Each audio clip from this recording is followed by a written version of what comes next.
여러분 안녕하십니까? 안녕하십니까? 거룩하신 하나님 앞에 겸손히 예배드리시는 이 시간, 하나님의 복음의 말씀이 저의 마음을 치유하고 또 저희를 회복하게 하시고 변화시키시는 능력의 말씀이 되시기를 주님의 이름으로 간절히 바랍니다.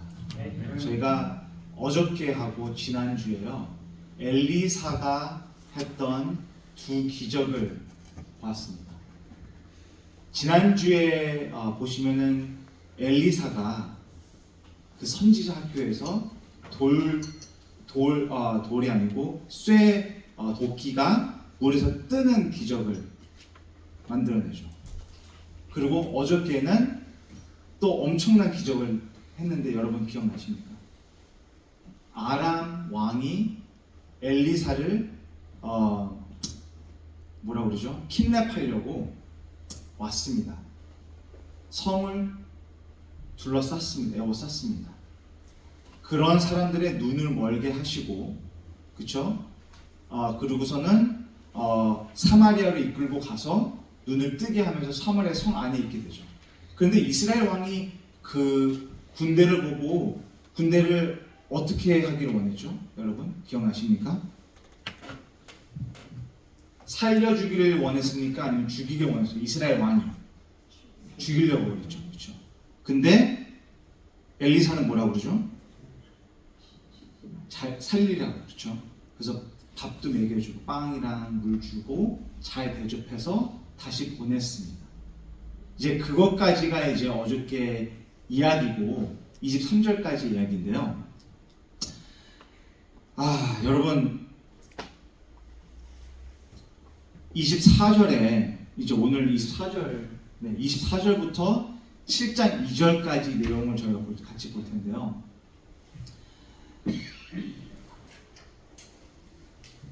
24절에 나온 말씀을 저희가 잠깐 보겠습니다.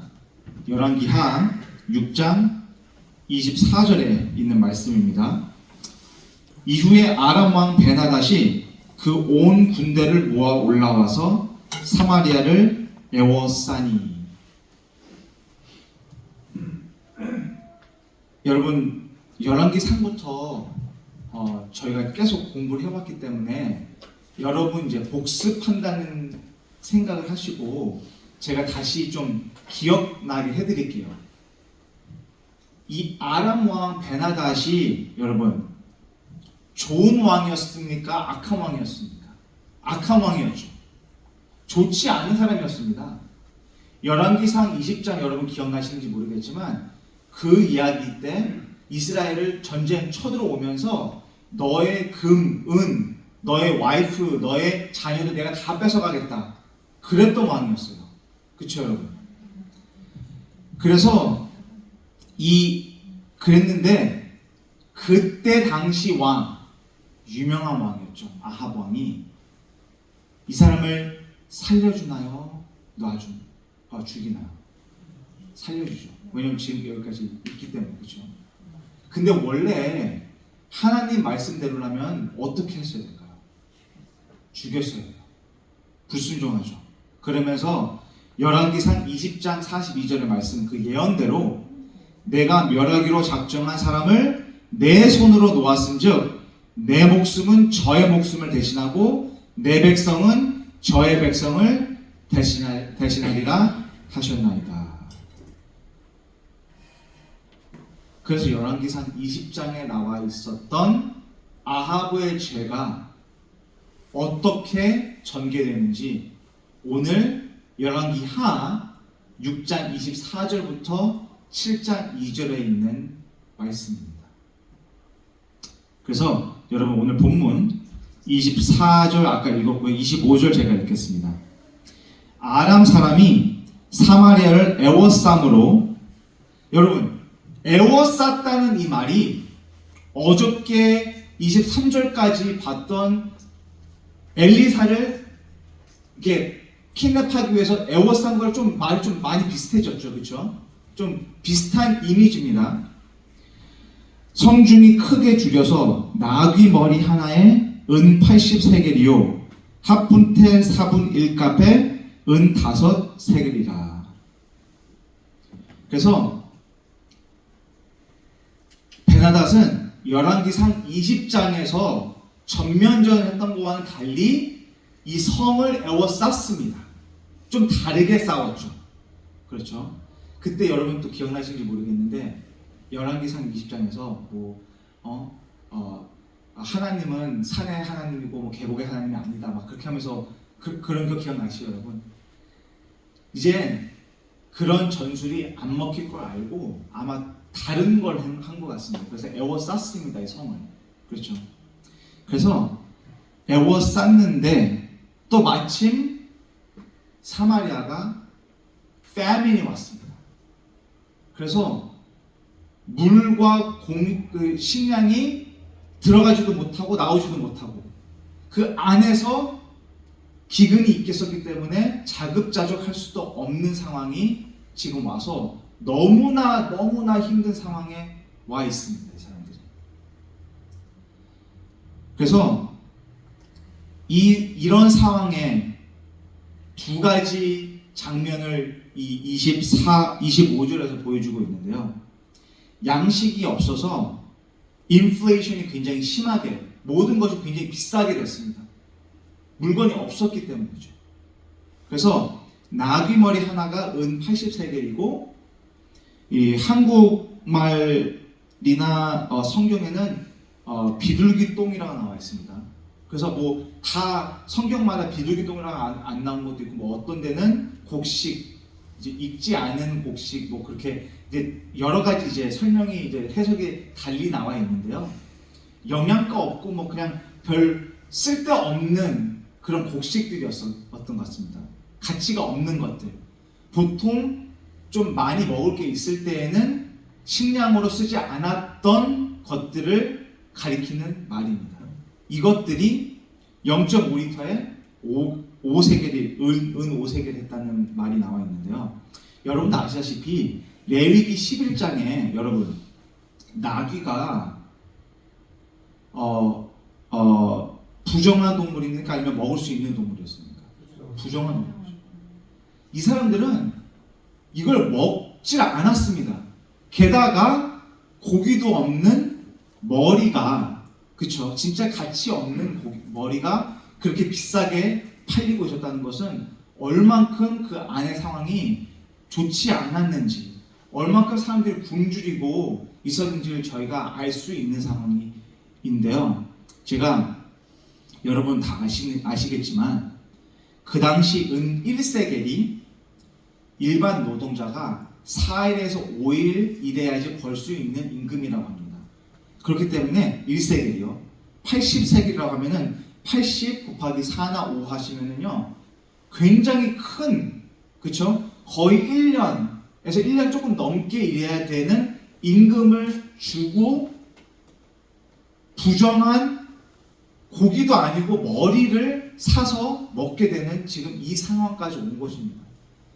거의 차 한 대 값이죠. 여러분 요즘에 캘리포니아 미니멈 웨이지 계산해 보시면은 32,000불입니다. 1년 웨이지가. 그쵸? 나귀 머리를 32,000불 주고 사는 겁니다. 너무 먹을 게 없는 그런 급한 상황이기 때문에. 그리고 영양가가 없는 음식물 찌꺼기, 비둘기 똥이었다고 하는 사람들도 있고요. 정확히 무엇을 가리킨 건 모르겠지만 진짜 영양 없고 먹을 수 없는 것도 작은 컵 하나에 그렇게 파는 이런 엄청난 힘든 상황이 있었는데, 여러분 역사책을 보시면은 그 옛날에 고대 시대에 성을 에워싸는 것이 굉장히 많이 사용했던 전법 중 하나였는데요. 역사책에서 다른 전쟁들을 기록하면서 성경에 나와 있지 않은 겁니다. 플리니우스라는 사람이 기록하기를요, 한니발이 칼라리움을 포위할 때에 쥐 한 마리가 데나리우스 200개에 팔렸다고 역사책에 나와 있다고 합니다. 그래서 데나리우스 그때 당시에 200개가 얼마큼 될까? 지금 요즘 돈으로 400불 정도 하는 돈이라고 합니다. 쥐 한 마리에. 여러분 얼마큼 사람이 굶주리고 배고프면 그리고 쥐도 없어서 그것을 그렇게 많은 돈을 주고 사서 먹을까? 그렇죠, 여러분?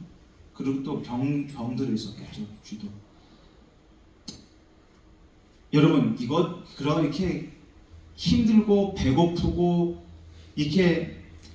이런 상황이 여러분 고대 시대 역사책이나 성경책에만 나와 있는 것이 아닙니다. 여러분 지금 2023년도에도 성이나 도시를 에워싸고 지금 힘든 일들이 너무나 많이 저희들 눈앞에 지금 펼쳐지고 있습니다. 여러분 다 아시다시피 저희가 정치적으로 그런 것이 아니고 그냥 나와 있는 얘기를 해드리면은 10월 7일날 여러분 하마스가 이스라엘을 공격했죠. 엄청나게 심하게 공격했습니다. 1,400명 이상이 죽었습니다.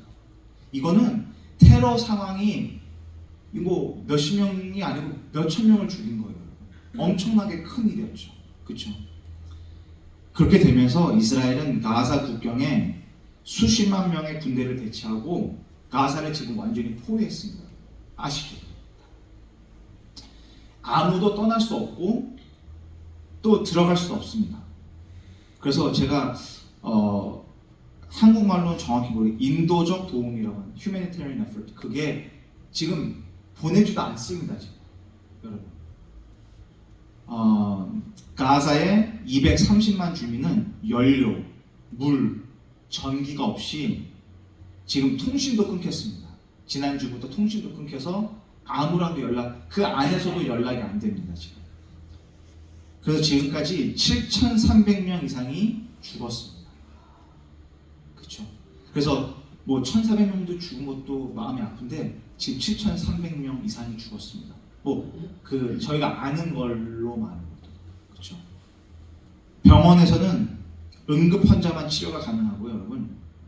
전기가 없어가지고 발전기를 쓰는데 휘발유가 없으니까, 휘발유가 들어오지 않지 않습니까? 그걸 다 이스라엘에서 오는 건데 다 막았습니다. 휘발유도 없고 아무것도 전기도 없기 때문에 발전기마저 언제 끊어질지 모른다고 합니다. 그래서 수많은 어린 아이들, 그리고 위급해가지고 라이프 서포트 갖고 계신 분들, 언제 이게 끊어질지 모르는 상황에 지금 가사가 있습니다. 여러분, 그때와 지금, 지금 상황이 그때보다 조금 나은 것 같습니다. 그렇죠?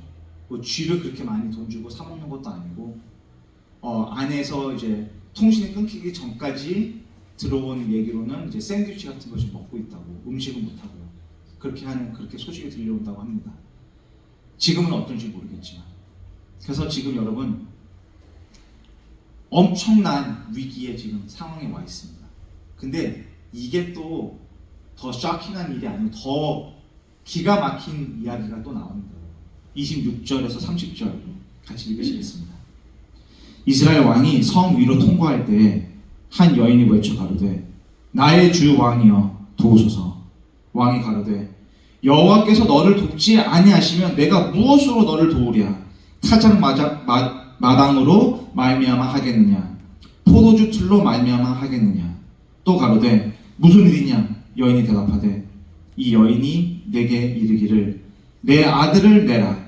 우리가 오늘 먹고 내일은 내 아들을 먹자 하며 우리가 드디어 내 아들을 삶아 먹었더니 이튿날 내가 이르되 내 아들을 내라. 우리가 먹으리라 하나 그가 저 아들을 숨겼나이다.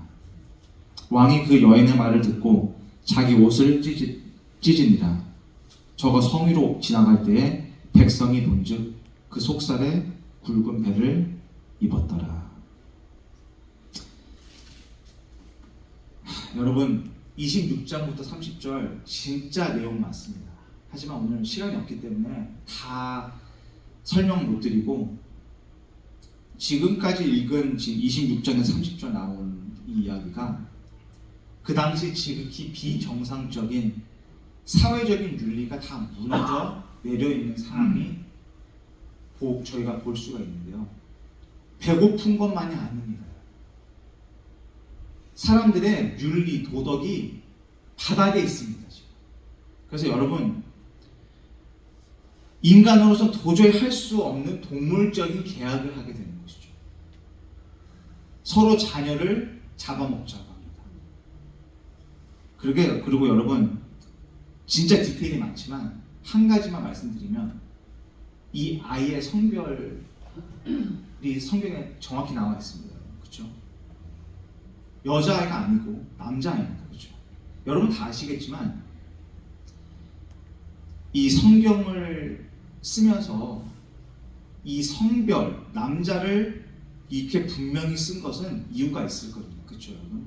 생각해 보시면 그 당시 나라에 그 가족의 이름을 잇는 사람이 누굽니까? 남자죠. 이 남자까지 잡아먹게 생겼다는 이 말은요, 벌써 여자아이들, 그리고 기형아들, 좀 그렇게 장애인들 벌써 다 잡아먹었다는 소리입니다. 남아있던 아이들이 아들이었다.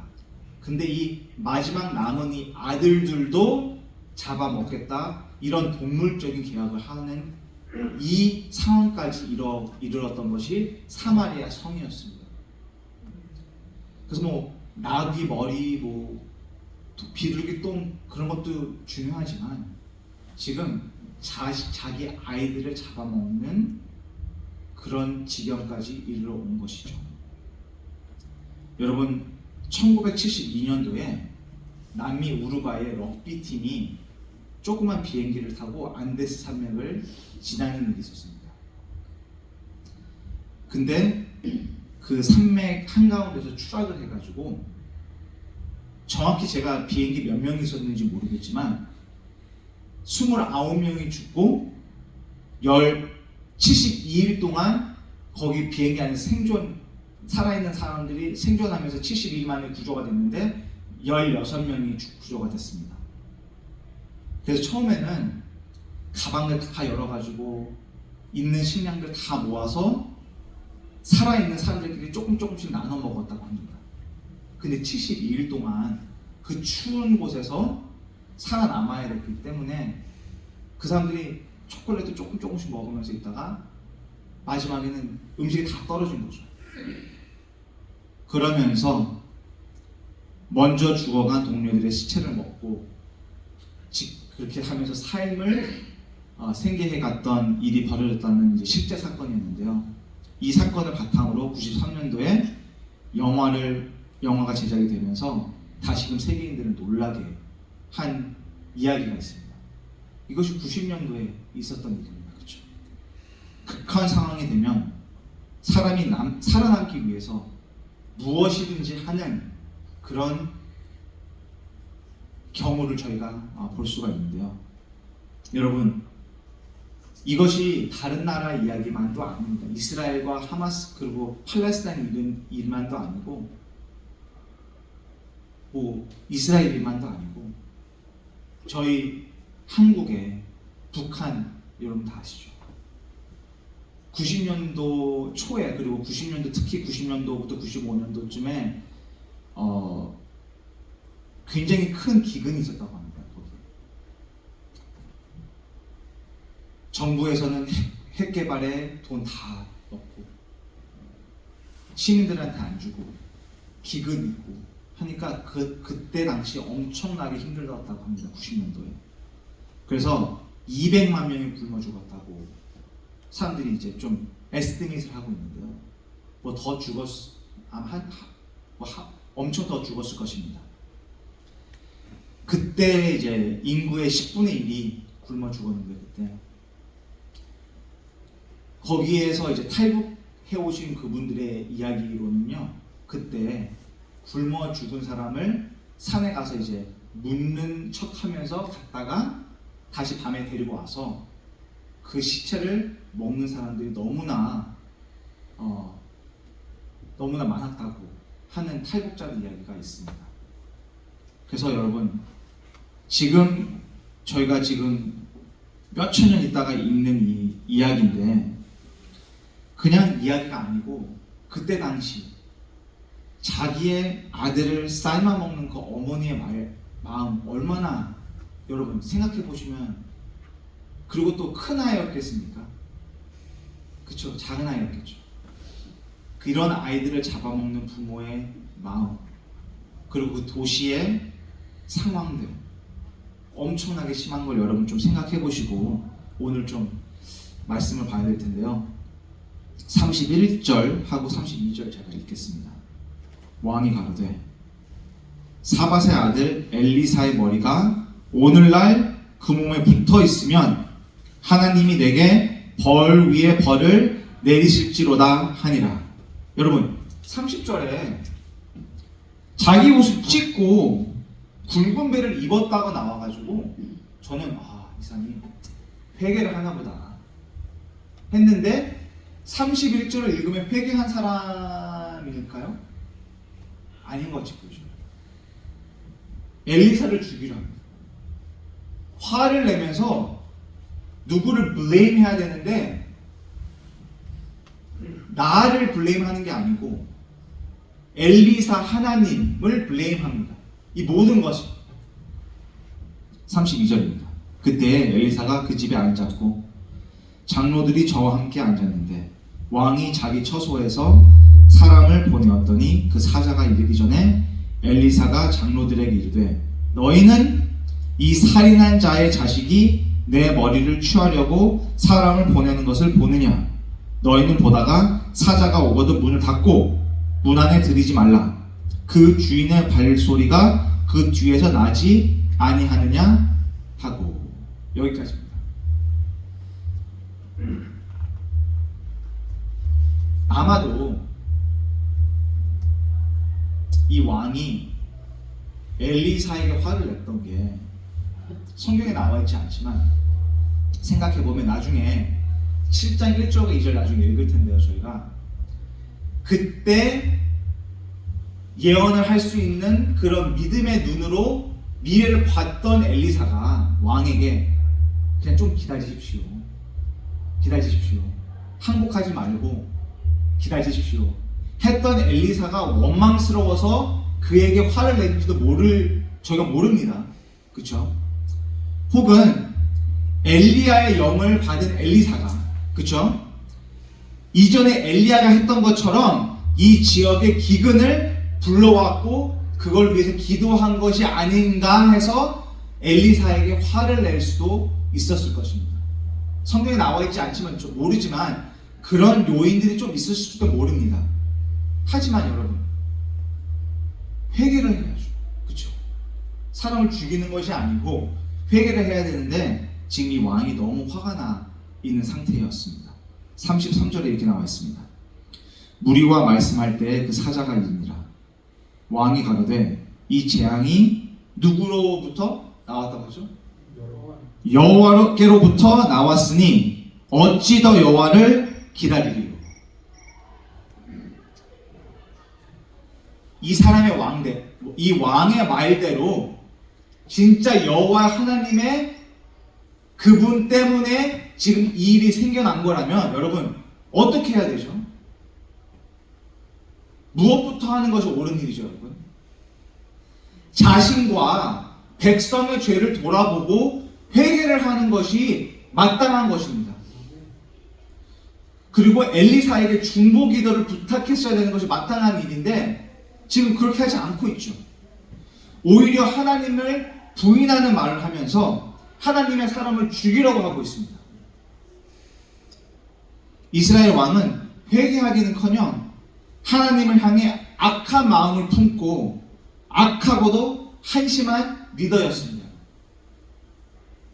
자기가 하나님 편에 서 있지 않은 것을 생각하지도 않고 하나님이 자기 편이 아니라고 오히려 화를 내고 있는 것이 이 왕입니다. 엘리사는 악을 행하고 우상 숭배를 하면서도 하나님의 복을 기대했던 이 어리석은 왕과의 대화를 더 이상 포기합니다. 말이 통하지 않았기 때문이죠. 그러면서 7장 1절에 있는 말씀입니다. 엘리사가 가로되 여호와의 말씀을 들을지어다. 여호와께서 가라사대 내일 이맘때에 사마리아 성문에서 고운 가루 한 스아에 한 세겔을 하고 보리 두 스아에 한 세겔을 하리라 하셨느니라. 엘리사는 여러분 어저께도 보셨듯이 이러한 비참한 상황에도 7장 1절을 통해서 이 기근이 끝날 것이라고 예언을 합니다. 그러면서 하나님에 대한 믿음을 놓지 않고 있는 모습을 저희가 볼 수가 있습니다. 내일 이맘때쯤이라고 하는 말이 굉장히 믿음이 있는 말이죠. 지금 이 성에서 지금 보고 있는 상황이 이런데도 말미암고 엘리사가 내일 이맘때쯤이라고 하는 말이 굉장히 믿음이 있는 말입니다. 사회 시스템이 완전히 무너지고 사회 윤리가 무너지고 어머니가 자식을 삶아먹는 상황인데도 하나님의 선지자인 엘리사는 내일 이맘때부터 공정한 거래 그리고 인플레이션이 내려갈 것이라는 것을 믿었던 것입니다. 바로 눈앞에 현재 상황만 보면 도저히 이해가 될 수 없는 상황을 엘리사는 믿음의 눈으로 보게 됩니다. 어저께도 마찬가지였죠. 그냥 저희들의 육체적인 눈으로 봤을 때에는 아람의 군사들만 보이게 됩니다. 이 성을 에워싼 아람의 군사들만 보게 되는데, 믿음의 눈으로 하나님께서 눈을 뜨게 해주시고 믿음의 눈으로 세상을 봤을 때 아람의 군사만 보는 것이 아니고 하나님의 불병거, 불말들을 보면서 용기를 얻게 되는 것이죠. 7장 2절에 있는 말씀입니다. 그때 한 장관이 곧 왕이 그 손에 의지하는 자가 하나님의 사람에게 대답하여 가로되 여호와께서 하늘의 창을 내신들 어찌 이런 일이 있으리요? 엘리사가 가로되 내가 내 눈으로 보리라. 그러나 그것을 먹지는 못하리라 하니라. 여러분, 정말 믿기 어려운 예언이었습니다. 하루만 지나면 상황이 완전히 바뀐다는 이 말이 아무런 증거 없이 어떻게 믿습니까? 하지만 엘리사는 하나님의 말씀을 들었기 때문에 이것을 믿음으로 용기 있게 선포를 할 수가 있었던 것입니다. 내일 이맘때쯤에 라고 하면서, 여러분, 하나님의 사람은 보는 시각이 다릅니다. 세상 사람들이 보는 세상과 저희가 보는 세상, 그리고 일어나고 있는 전쟁과 기근과 이 모든 것들이 저희가 보는 눈은 세상 사람이 보는 눈이랑 굉장히 다릅니다. 왜냐하면 저희는 하나님의 눈으로 그것을 봐야 되기 때문이죠. 믿음의 시각으로, 믿음의 시야로 보기 때문에 저희가 보는 것과 어저께 말씀드린 것처럼 기도의 내용이 세상 사람들과는 다르다는 것이죠. 여러분, 당연히 거짓 선지자들처럼 하나님이 주시지도 않는 말씀을 가지고 왕이 승리하실 것입니다. 그것도 옳은 건 아니지만 하나님의 말씀을 들은 사람들은 하나님의 말씀을 통해서 그 예언, 그 상황을 선포할 저희가 그 듀리가 있는 것이죠. 그래서 이 장관이, 2절에 나와 있는 이 장관이 비웃습니다. 하나님을 무시하고 있습니다. 그러면서 하나님이 하늘에 있는 창고의 문을 여신다고 해도 그런 일은 있을 수 없다고 말을 합니다.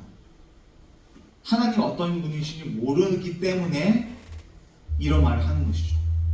엘리사가 보는 것을 그는 보고 있지 않기 때문에. 그래서 엘리사는, 이 장관이 눈으로 봐도 먹지 못하고 곧 죽는다는 얘기죠.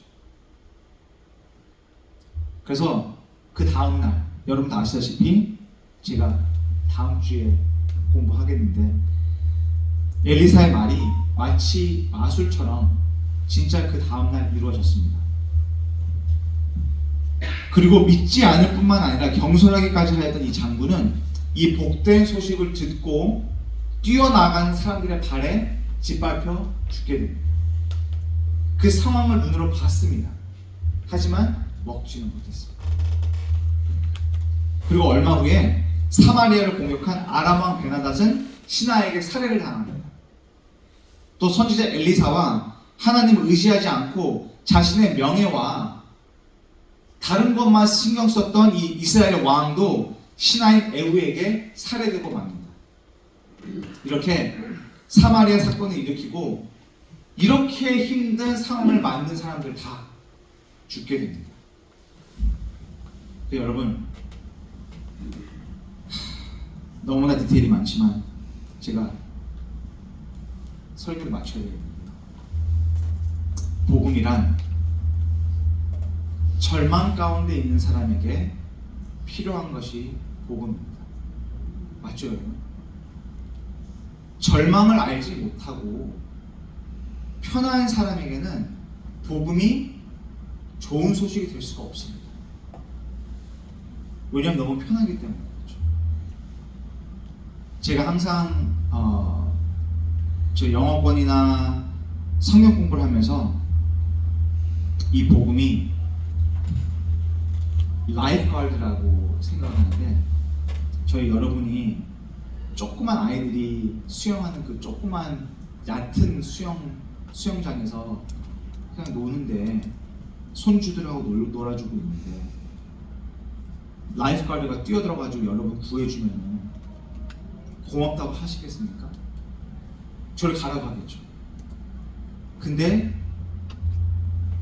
바닷가에서 수영 못하는 여러분이 구명조끼도 없고 아무것도 없는 데서 살려달라고 숨이 걷어지고 있는 그때 똑같은 라이프가드가 뛰어들어서 여러분 구해준다면 얼마나 고맙겠습니까? 여러분, 배고픔이 없는 사람에게 복음은 필요가 없습니다. 그런데 이러한 복음이 한 가지 조건이 더 있습니다. 그건 믿음입니다. 만약 엘리사가 절망 속에 있는 이스라엘 백성들에게 하루만 지나면 일상으로 돌아가게 될 것이라고 말했을 때에 이를 믿지 않았다면 이 소식이 복음이 될 수 있었을까요? 믿지 않는 사람들에게는 헛소리가 되는 것이죠. 군중을 선동해서 사익을 챙기려는 사기꾼의 말밖에 되지 않는 것이죠. 장군의 말처럼 이게 어떻게 가능한 일이냐 따지며 믿지 않았겠죠. 그에게 엘리사의 말은 복음이 아니었습니다.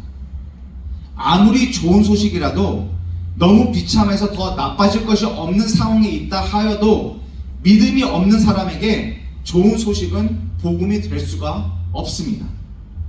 그러나 믿음은 믿는 자들이 남은 하루를 미리 이미 이루어진 것처럼 기쁘게 살도록 만듭니다.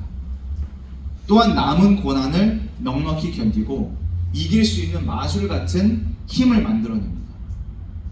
아들을 잡아먹는 진짜 엄청나게 위험하고 무서운 세상에서도 어디서 온지 모를 희망으로 마지막 하루를 하나님의 법과 윤리를 지키고 바른 가치를 수호하면서 빛과 소금으로서의 삶을 살 수 있게 합니다.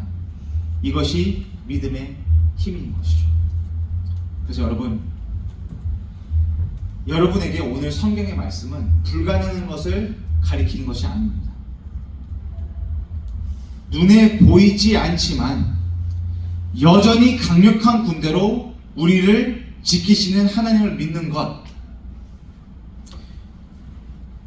누구의 죄가 더 커서 우리가 절망 속에 있는지 모르지만 우리를 구하시려고 하나님의 아들을 보내신 사랑과 희생의 하나님을 믿는 믿음, 이 믿음으로 우리에게 남은 하루를 알 수 없는 힘으로 견뎌보자고 하는 메시지가 오늘 24장부터 7장 2절에 있는 말씀입니다. 그래서 위기의 시기에 모든 사람이 위기라고 하는 명분으로 이기적이고 비이성적으로 행동할 때에 하나님을 믿는 사람들, 저희 올바르다 교회는 더욱더 이웃을 사랑하고 인간임을 선언하며 이 세상에서 그리스도인들은 어떻게 살아가야 되는지 좀 모본을 보이면서 살았으면 합니다. 우리는 종말을 살고 있다고 합니다. 예수님께서는 하나님의 나라는 겨자씨와 같아서 진짜 미약하고 작고 나약하지만 이 겨자씨는 나중에 커서 새들이 쉬어가는 나무가 될 것이라고 말씀하셨습니다.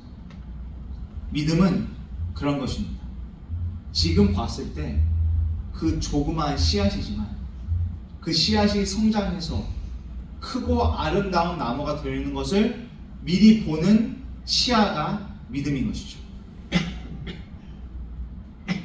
이미 씨앗 속에 크고 아름다운 나무가 들어있어서 시간이 흐르면 자연스럽게 나무가 되고 이 나무들이 숲을 이루는 것과 같습니다.